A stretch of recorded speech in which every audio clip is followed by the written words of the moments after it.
Hello! Welcome back to our English class Bisaya verse. So wala pa subscribe na. So do not forget to tick the bell button so you will always be notified. So karong adlaw nga ato ang hisgutan is about noun. Unsa man ining noun? So what is a noun? So ang noun is a word that names. So ang noun usa ka pulong nga naghingalan sa bisan unsa nga mga butang nga ato ang makita sa ato ang palibot. So pananglitan kani sa mingan ani. O, di ba? Airplane. Ang airplane di ay ngalan na siya pulong ang gitawag natog noun. Kay naghingan man na siya sa picture. So ayan nato ni be. Sa kaha ni no. So atong hinumduman again nga ang noun di ay naghingan na siya o natay chair. So mga butang nga atong makita bisan pa dili nato makita basta atong gihinganlan ng usa ka butang muna siya gitawag nato og noun. Again, noun ang tawag ana basta naghingalan. Okay, kanatong mga mama, mga papa. Say for example kani, last one.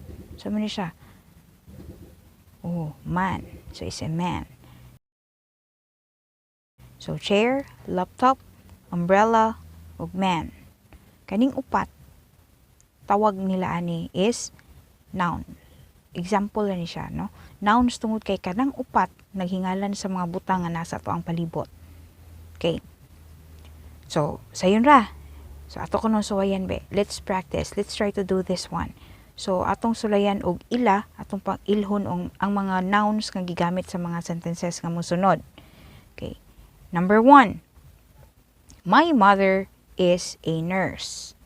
So, akong mama kay nurse. So, unsa kaha ang mga nouns nga naa diha? Pila ka kabuok.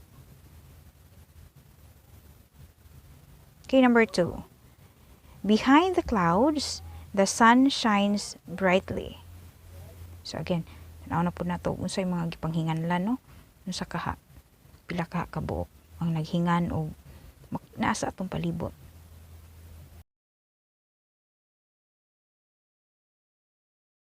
Number 3. Here is my report.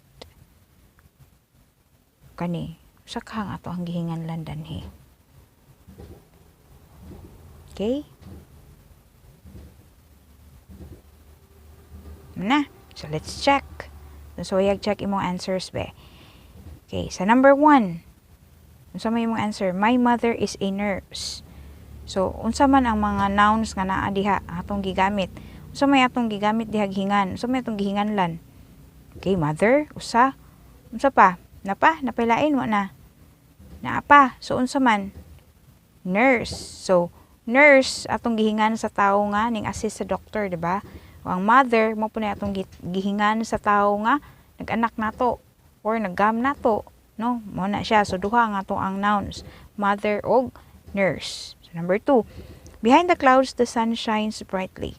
So, unsa may atong gihinganlan diha? First, we have clouds. Unsa man ang clouds? Clouds atong gihingan sa kanang naa sa langit nga atong makitan. Usahay dag-om, usahay di. Kay bawtag muuwan bagdi. Muna siya clouds. Ato nang ginganlag clouds. Napay usa. Unsa man? Nagyapon sa langit, no? So, sun. Ang sun. So, ang adlaw, muna atong gihingan sa kanang siga kaayo nga may magtimaan nga adlawan na or mawa na siya gabi na. Ano, no? So, sun. Next, here is my report. So, matong gihinganlan diha.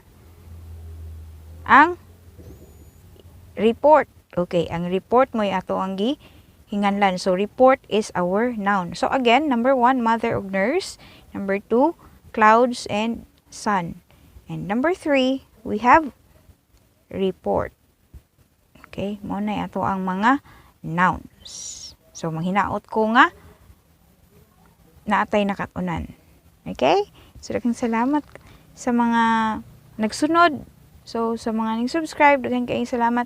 So, wala pa ka-subscribe, of course, subscribe na.